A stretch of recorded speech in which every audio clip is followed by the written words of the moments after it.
how are you all? This is Anshika Gupta and welcome to my channel Commerce Educator. So इस video में बात करेंगे हम how I score 97 in business studies and how you can score 97. ठीक है, तो let's start this video and this video will be most useful for you. Watch this video till the end because I will give you 3 best tips so that you can score high in all the theory subjects. So let's start.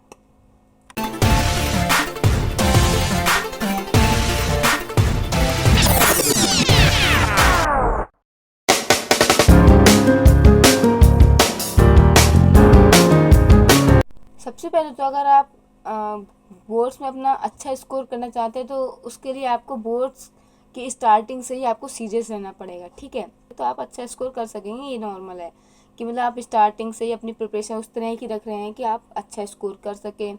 आप consistency maintain करके चल रहे हैं ना, तो आप अच्छा score कर सकते हैं। अब बात करते हैं बिजनेस स्टडीज़ की। बिजनेस स्टडी एक ऐसा सब्जेक्ट है इसमें फुल ऑफ थ्योरी है, तो उसमें आपको सबसे पहले क्या करना होता है, कॉन्सेप्ट को अच्छे से समझना होता है।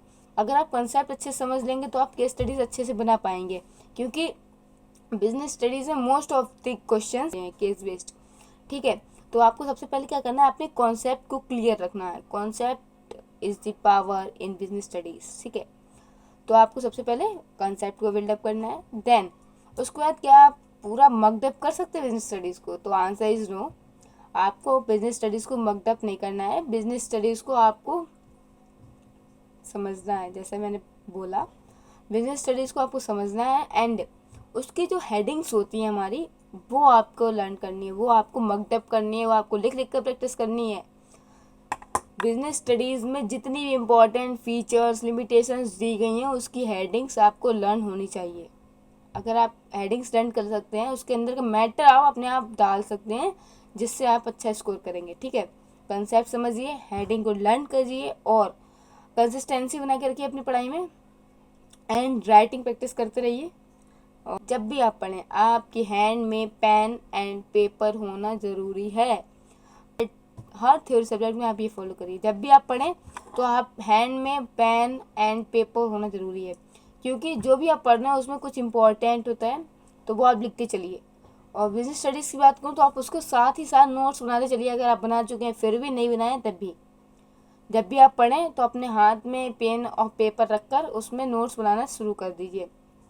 ठीक है, यह आपको बहुत हेल्प करता है रिटेन करने में। ठीक है, जब भी आप पढ़ रहे हो अपना पेन एंड पेपर उठाइए एंड उसमें जो भी टॉपिक पढ़ रहे हैं वही, मतलब जो भी हमारे फ्लो चार्ट्स बने होते हैं उसको बनाइए एंड जो भी कुछ कीवर्ड्स होते हैं उसको लिखिए। ठीक है, तो ऐसे आप अपने बिजनेस स्टडीज़ को प्रिपेयर कीजिए। और मैंने भी ऐसे ही किया था।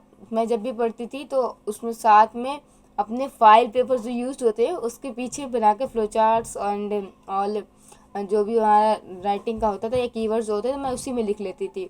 और वो मैंने संभाल कर रखे थे, ऐसा नहीं है कि मैंने लिख दिया और फेंक दिया, वो मैंने बहुत अच्छे संभाल कर रखे हैं। ठीक है, वो आपको उसकी पीडीएफ दिखाऊंगी, पीडीएफ में डालूंगी, आप लोग देखिएगा कि किस तरह से मैंने फाइल पेपर का यूज़ किया और उसमें अपने लिखने की प्रैक्टिस डाली, आंसर राइटिंग की प्रैक्टिस डाली, आंसर प्रेजेंटेशन पर ध्यान दिया। एंड उसके बाद मैंने क्या किया था, फ्लो चार्ट तो बहुत इंपॉर्टेंट है बिजनेस स्टडीज़ में, तो आप फ्लो चार्ट तो बनाते ही रहिए। ठीक है, फ्लो चार्ट से आपकी एक तो आंसर प्रेजेंटेशन अच्छा होता है और आपको रिटेन भी अच्छे से होता है। ठीक है, और सबसे पहले कि कुछ लोग होते हैं ना जो सैम्पल पेपर अपना यूज़ करना शुरू कर देते हैं। एक बार सिलेबस पढ़ा, एक बार समझा, सैम्पल पेपर लगा नहीं कि क्या है भाई। अपना सिलेबस कंप्लीट करने के बाद 2 से 3 बार रिवीजन करिए, उसको सिलेबस कंप्लीट करिए, उसको 2 से 3 बार रिवाइज कीजिए, उसके बाद सैम्पल पेपर पे जाइए। क्योंकि अगर आप एक बार पढ़ रहे हो फिर सैम्पल पेपर लगा रहे हो तो आप नहीं सॉल्व कर पाएंगे, तो फिर आप उससे क्या होगा, डिमोटिवेशन आएगा, फिर आपको पढ़ने का मन नहीं करेगा। ठीक है, तो सबसे पहले आपको करना है अपना सिलेबस कंप्लीट करके 2 से 3 बार रिवाइज करिए उसको। 2 से 3 बार रिवाइज करने के बाद सैम्पल पेपर उठाइए। और सैम्पल पेपर ऐसा नहीं उठाइए मतलब आप 3 आवर्स पूरे दे रहे हैं सैम्पल पेपर सॉल्व करने के लिए, ऐसा नहीं करना है। पहले स्टार्टिंग में आप सैम्पल पेपर ऐसे सॉल्व करिए, आपने उठाया बुक और फर्स्ट क्वेश्चन देखा, और अगर आपको आता है तो आप उसको लिखना शुरू कर दीजिए अपने कॉपी में। ठीक है, अगर आपको नहीं आता है तो आप उसका सॉल्यूशन देखिए। ठीक है, नहीं आता है तो आप उसका सोल्यूशन देख कर लिखिए। मैंने ऐसे ही किया था, मैंने सैम्पल पेपर नहीं सॉल्व किए थे।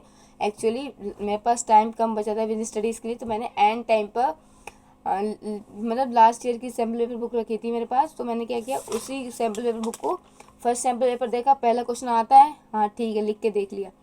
नहीं आता है उसको आंसर देखा उसमें क्या लिखना है, और उसमें अपनी लैंग्वेज में कन्वर्ट करके लिख दिया। जो आता है वो तो लिखा ही लिखा, जो नहीं आता है वो देख के लिख लिया। ठीक। तो इसी तरह से मैंने प्रिपेयर किया था बिजनेस स्टडीज़ को। और मेरी एक आदत थी कि जैसे मैं अकाउंट्स और इको पढ़ती थी, तो मुझे ऐसा लगता था मैं कहीं मेरे बिजनेस में कम मार्क्स ना आ जाए, तो मैं क्या करती थी, जब बिजनेस नहीं पढ़ पाती थी तो मैं लास्ट में सोते समय अपना यूट्यूब खोला, लेक्चर देखने लगी। रील्स नहीं देखती थी इंस्टाग्राम पे, मैं यूट्यूब पर लेक्चर खोला अपना देखने लगी बिजनेस स्टडी से सोते समय। ठीक है, तो यही मैंने फॉलो किया था, नथिंग अदर्स। एंड एक बार और, मतलब जब आप बिजनेस स्टडीज़ को पढ़ लें तो आप कोशिश करिए दूसरों को पढ़ाने की। सेल्फ मतलब दूसरा का कोई नहीं है, तो आप मतलब अपने आप को इमेजिन कर सकते हैं आप दूसरे को पढ़ा रहे हैं, क्योंकि टीचिंग टू अदर्स बहुत यूज़फुल टिप है। ठीक है, जब आप किसी को पढ़ाने का सोचते हैं ना, तो आपको पहले क्या लगता है कि मेरे को कॉन्सेप्ट क्लियर होना चाहिए तब मैं दूसरे को पढ़ा सकूँगी। ठीक है, तो जब आप अपने आप को कॉन्सेप्ट क्लियर करेंगे और दूसरे को पढ़ाने की कोशिश करेंगे, तो आपका कॉन्सेप्ट एक तो रिवाइज होगा, दूसरा आपको अच्छे से रिटेन होगा। ठीक है, ये बहुत यूज़फुल टिप है, इसको आप ज़रूर फॉलो करिएगा। तो मैं आपको रिवाइज कराती हूँ मैंने क्या क्या फॉलो किया था, कैसे स्कोर किया 97। सबसे पहले मैं क्या करती थी, जब भी लेक्चर देख रही हूँ पेन और पेपर रखा हाथ में और उसको साथ साथ नोट्स बनाते चल रही हूँ। ठीक, कीवर्ड्स लिखते चल रही हूँ। ठीक है, देन मैंने क्या किया है कि आंसर प्रेजेंटेशन पे बहुत ध्यान दिया है। ठीक है, और फ्लो चार्ट्स बनाती रहती थी बिजनेस स्टडीज़ में। देन जब मैं नहीं पढ़ पाती थी पूरे डे में, तो मैं लास्ट जब ड्यूरिंग स्लीप मैंने यूट्यूब पे लेक्चर खोला किसी भी टीचर का, जो भी मेरे को समझ, मतलब ऐसा नहीं कि मैं भीड़ के पीछे भाग रही हूँ, देखा कि अगर इस लेक्चर में बहुत सारे व्यूज़ हैं तो उसको देख रही हूँ, ऐसा नहीं करती थी। जो मुझे समझ में आता था मैं इसको फॉलो करती थी। ठीक है, जैसे यूट्यूब पर टीचर्स तो सारे अच्छे होते हैं, अब जैसे अपने ऊपर डिपेंड करता है, जिसका आप अच्छे से ग्रैब कर सको उसको टीचर की आप लेक्चर देखिए। ठीक है, जिसका आप अच्छे से ग्रैब कर सकिए। ठीक है, जिसका भी आपको अच्छे समझ में आ रहा है उसका आप लेक्चर देखिए। ज़रूरी नहीं कि आप सब लोग उसके व्यूज़ ज़्यादा हैं या फिर उसके लाइक्स ज़्यादा हैं तो आप उसका देख रहे हैं। ठीक है, ऐसा नहीं करना, अपने ऊपर डिपेंड रहिए, आपको जिसका समझ में आ रहा है आप उसको देखिए। ठीक है, और so it's all about how I score 97। And जैसा कि मैंने बोला था कि आपको मैं 3 टिप्स दूंगी, वैसे तो मैंने इस वीडियो में ही वो 3 टिप्स को फॉलो करके मतलब आपको बता दिया यूज़ करके, फिर भी मैं आपको एंड में बताती हूँ वो 3 टिप्स जो आप अपनी सारे थ्योरी सब्जेक्ट में फॉलो कर सकते हैं। पहला तो आप कंसिस्टेंसी बना के रखिए। आप अगर मान लीजिए 2 मंथ भी पढ़ रहे हैं वन सब्जेक्ट को, तो उसको कंसिस्टेंटली पढ़िए। बिन स्टडीज़ अगर 2 मंथ्स के लिए मतलब सिलेबस कंप्लीशन के लिए पढ़ रहे हैं तो आप उसको कंसिस्टेंटली पढ़िए। जैसे आज पढ़ना तो उसको कल भी पढ़िए, उसको रिवाइज करते हुए चलिए। रिवीजन बहुत ज़रूरी है, कंसिस्टेंसी फॉलो करना बहुत ज़रूरी है। सेकंड टिप हमारी है राइटिंग प्रैक्टिस। राइटिंग प्रैक्टिस आपकी बहुत अच्छी होनी चाहिए, राइटिंग प्रैक्टिस।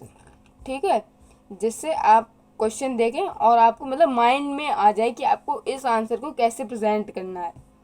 तो यहाँ पे हमारी थर्ड भी आ गई tip, that is answer presentation. तो फर्स्ट टिप हमारी कंसिस्टेंसी, सेकंड टिप हमारी writing practice and third tip हमारी आंसर प्रेजेंटेशन। तो ये 3 टिप्स आप हर सब्जेक्ट में फॉलो कर सकते हैं, जिससे आप अपने थ्योरी सब्जेक्ट में अच्छा स्कोर कर सकते हैं।